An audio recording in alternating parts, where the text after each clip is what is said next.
Title: My wife said SHE doesn't belong to me. My response left her speechless. The living room's dim lamplight cast a soft glow on the hardwood floor, the silence between us heavier than the storm brewing outside. Zinnia stood by the window, her blonde hair catching the faint light, her posture rigid as she turned to me, her eyes cold and unyielding. "I don't belong to you, Soren," she said, her voice sharp, each word a deliberate cut. I felt my chest tighten, but I swallowed the tears, my voice steady despite the ache.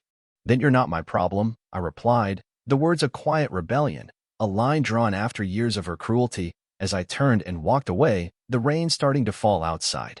"I'm Soren, a man who feels too much, average height, soft-spoken, with a heart that breaks too easily."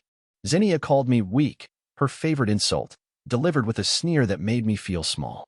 I'd loved her since our first date at a quiet jazz club, her fiery ambition a spark I thought we'd share, her career as a gallery curator a dream I supported with every late shift at the community center. But that spark turned to ice, her ambition a wall I couldn't scale. Her late nights, her dismissive sneers, the way she'd brush off my concerns, they were signs I ignored, hoping love could fix us, until her declaration shattered that hope. The rain pelted the windows as I grabbed my jacket and keys, her words, "I don't belong to you," a dagger in my heart. Her sneer a reminder of her betrayal. I wanted to scream, to demand why, but I held back, my calm response a shield I didn't know I had. I'd found a man's cufflink in her purse last month, not mine, but she laughed it off, calling me paranoid. "You're so needy, Soren," she'd said, and I believed her, thought I was the problem, until I saw her with him, Kale, her coworker, at a gallery event, her hand on his arm, her laughter bright for him, not me, a truth I couldn't unsee. I drove through the storm, the city lights blurring through tears I couldn't stop, my mind replaying her words, her sneer, the way she'd stood so confidently as she cut me loose. I ended up at Elton's place, my best friend who'd never trusted Zinnia. His apartment, a cozy space above a flower shop, smelled of roses and damp earth, a refuge from the chaos inside me. He opened the door, his face softening as he saw my expression. "What happened, Soren?" he asked, pulling me inside. I collapsed onto his couch, the words spilling out, the living room, Zinnia's declaration, my response, my escape. Elton's jaw tightened, his usual humor gone. "She's a viper," he said, handing me a mug of tea. "You did the right thing, walking away." I nodded, my throat tight, unable to speak, the weight of her betrayal a physical blow. I opened my notebook, a secret I'd kept since Zinnia mocked my writing as childish, and wrote, "I'm not her burden." The words felt fragile, but they sparked a resolve, a need to act, not just flee. Elton saw, his hand on my shoulder. "You're stronger than she thinks, Soren," he said, his support a lifeline, his role in my journey a constant I cherished. I texted Callista, my coworker at the community center who'd seen me through Zinnia's worst. Zinnia said she doesn't belong to me. I walked away. Her reply was instant. Come to the center tomorrow. We'll plan. The storm outside raged, the rain a mirror to the turmoil within, Zinnia's declaration a haunting loop, her betrayal a wound I couldn't close. I thought of our early days, her smile once genuine, a memory tainted by her cruelty. The community center loomed, a battlefield I wasn't ready for, but I knew I had to face her, to uncover her lies, while her words in the living room echoed, a moment I'd never forget, driving me to fight with a strength she'd never break. The flower shop's faint scent of roses lingered in Elton's loft, a quiet comfort as I sat on his couch, my notebook open to the words, "I'm not her burden," a fragile shield against the storm Zinnia's betrayal had unleashed. Her declaration in the living room, "I don't belong to you, Soren," had been a dagger, her sneer a haunting echo of her cruelty. But my calm reply, "Then you're not my problem," and my decision to walk away had shifted the tide. The rain had stopped, but the storm inside me raged, pushing me to act, not just crumble, as I prepared to uncover the truth at the community center. Elton handed me a fresh mug of tea, his eyes sharp with concern as he sat across from me, the morning light filtering through his small window, casting patterns on the hardwood floor. "You stood up to her, Soren," he said, his voice steady, his role in my journey a constant anchor. "What's next?" His question was a push, his support a foundation I leaned on. I nodded, my resolve firm. "I need to know what she's hiding," I said, my voice steady, a defiance I'd never shown Zinnia before. I wrote, "Her lies won't bury me." The words fueled me, a declaration of my fight, bolstered by his encouragement. I drove to the community center, the city's morning bustle a blur, my heart pounding with a mix of pain and determination. Callista was waiting in the staff lounge, her warm smile a contrast to the storm inside me as she pulled me into a corner. "You did the right thing, walking away, Soren," she said, her voice steady, her role in my fight a fierce beacon. I nodded, my hands trembling as I told her about Zinnia's declaration, my reply, and my escape. Callista's eyes narrowed, her support a lifeline. "We'll find out what she's hiding," she said, pulling out her laptop. "I know someone who can help." She called Finna, a private investigator she'd worked with before, putting her on speaker. "I can look into her financials, Soren," Finna said, her voice crisp. "If she's been unfaithful, there'll be a trail." I nodded, the stakes rising, my determination unshakable. "Do it," I said, my voice firm, a step toward agency I'd never taken with Zinnia. Finna agreed, her tone steady. "I'll start with her gallery transactions. Be ready for anything." I wrote, "I'm not her shadow." The words were a vow, a fire growing within me to face the truth Zinnia had hidden. I decided to confront Kale, her curator, to shake her world, an external conflict I was ready for. I drove to his studio, a modern space near the gallery, my heart pounding as I knocked. He opened the door, his smirk faltering as he saw me, his eyes darting nervously. "Soren," he said, his voice tight, a flicker of the man who'd hidden behind Zinnia's control. "I know about you and Zinnia," I said, my voice steady, cutting through his arrogance. "You don't belong to her either. Tell me the truth." His face paled, a flash of panic, a glimpse of guilt I hadn't expected. She forced me into it," he stammered, his voice breaking. "She's been planning to leave you for months." I left, the confrontation a small victory, Kale's confession a weapon Finna could use. Back at Elton's, I wrote, "I'm free to see." The pain of Zinnia's declaration, her affair with Kale, still stung, but I was moving forward. Elton clapped my shoulder, his grin wide.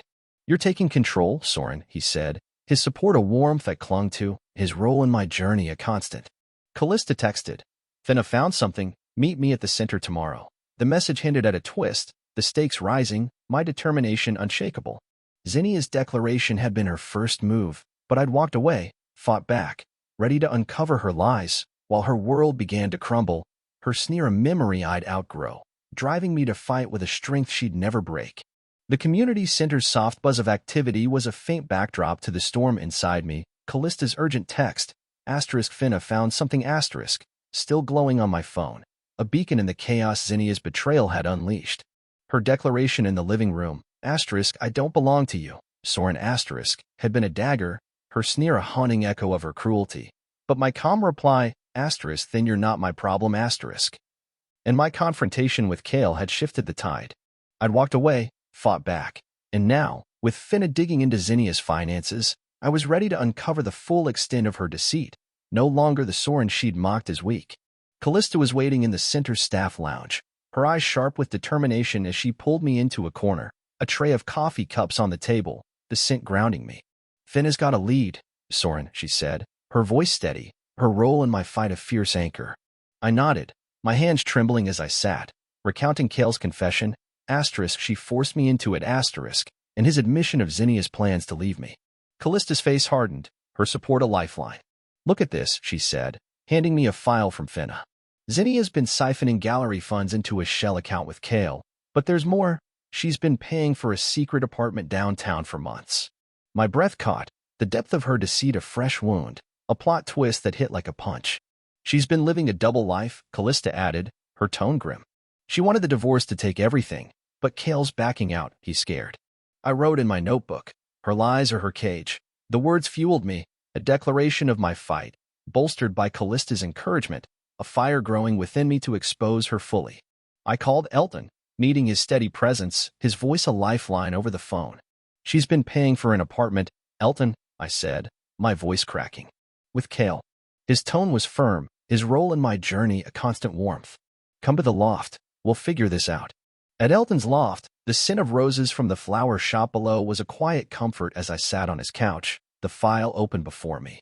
"You've got her, Soren," he said, clapping my shoulder, his support a foundation I leaned on. "What's your next move?" I nodded, the fire within me burning brighter. "I'm confronting her again," I said, my voice steady, a defiance I'd never shown Zinnia before. Finna texted, *Zinnia's at the apartment, address attached. She's meeting her lawyer. Asterisk, the message raised the stakes, my determination unshakable, ready to face her on her own turf. I drove to the downtown apartment, a sleek building with a glass lobby, my heart pounding as I took the elevator to her floor, the city's evening lights twinkling outside. I knocked on her door, Zinnia opening it, her face pale, her eyes red, a flicker of the woman who'd feared failure, now caught in her own web. "Soren," she said, her voice trembling as she saw me, no trace of her sneer, her lawyer standing behind her, his expression tense. "I know about the apartment, the shell account," I said, my voice steady, the external conflict a battlefield I was ready for. "You thought you could take everything." Her face crumpled, tears spilling, but her lawyer stepped in, his tone sharp. "This can be settled out of court," he said, but I cut him off, my voice firm. "No," I said, my defiance cutting through her manipulation. "You don't belong to me, Zinnia, but you don't get to destroy me either." I turned to leave, her voice trailing, Soren, wait but I didn't look back, the confrontation a victory, her stunned silence a prelude to her defeat. I drove to Elton's, writing, "I'm free to fight." The pain of her declaration, her affair with Kale, still lingered, but I was moving forward, supported by Elton, Callista, and Finna, their roles in my journey a foundation I'd build on. Ready to face whatever came next, while Zinnia's world crumbled, her sneer a memory I'd outgrow. The courtroom's echo faded as the judge's ruling landed, granting me the house and a settlement from Zinnia's gallery assets, her fraud charges and Kale's testimony ensuring her downfall. Her tearful apology at Maris's house, "I'm sorry, Soren," was a distant memory, her world of deceit now in tatters, her stunned silence after my confrontation a moment that had marked her defeat. I'd walked away, fought back, and now Soren, the man she'd called weak, stood victorious, a fire she couldn't extinguish burning within me, ready to forge a new path on my own terms. Finna's final update came as I left the courthouse. "Zinnia is facing probation and restitution," she texted. "Maris is selling the house to pay her debts. You're free, Soren." A last twist. Zinnia had tried to pin the gallery's debts on Kale, but his testimony exposed her further, leaving her isolated. Her fear at the apartment a glimpse of the woman who'd lost everything, her empire gone, Kale out of her life. I didn't linger on her pain. My focus was on the life I was building, one she couldn't touch, a new chapter born from the ashes of her betrayal. I returned to the house, its silence now a canvas for renewal. The living room where she'd declared, "I don't belong to you," transformed into a space of peace. I turned my attention to the community center, where I'd always found purpose, expanding my role by starting a mentorship program for at-risk youth, teaching them life skills through hands-on projects. The kids' laughter filled the center, their progress a grounding force, a reminder of my own resilience. Elton joined me often, his humor a comfort as we built wooden benches for the center's courtyard, our bond deepened by the shared fight we'd endured.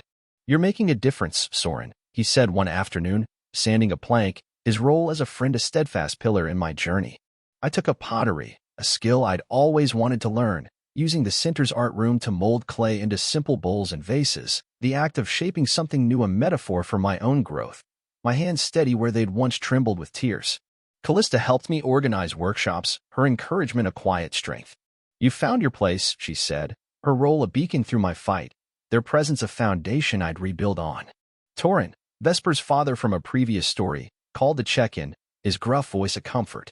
"You're stronger than she'll ever know," he said, a reminder of the broader support I'd gained. A symbolic act of closure came when I planted a small herb garden in the center's courtyard, using the soil to grow basil and thyme, a nod to the resilience I'd cultivated. I buried a shard of Zinnia's favorite wine glass, the one she'd held during her declaration, beneath the basil, letting the earth reclaim it, a gesture that felt like releasing the last of her hold on me, turning betrayal into growth. Zinnia faded to a footnote, her probation a quiet end, Maris estranged, Kale long gone. I didn't care. My life was here, with Elton's shared projects, Callista's workshops, Fenna's updates, the garden thriving under my care. I started volunteering at a local soup kitchen on weekends, the clatter of pots and the smiles of those I served a new rhythm in my life, a way to give back that felt right. Happiness wasn't loud, it was the scent of basil, the sound of laughter, the warmth of purpose. Zinnia's declaration, her affair with Kale, had been her undoing, and I'd walked away, fought back, with Elton, Callista, and Finna by my side. The external conflict in court, the apartment confrontation, had been my stage to stand tall, and I'd won, not by her rules, but by rebuilding. As I stood in the courtyard, Elton at my side, the herb garden blooming, I knew I'd turned her betrayal into a new beginning, a life of purpose, community, and peace, while Zinnia faced the emptiness of her own making. Drop your thoughts in the comments. I read them all. Don't forget to like, subscribe, and share to help this video reach more viewers. See you in the next one.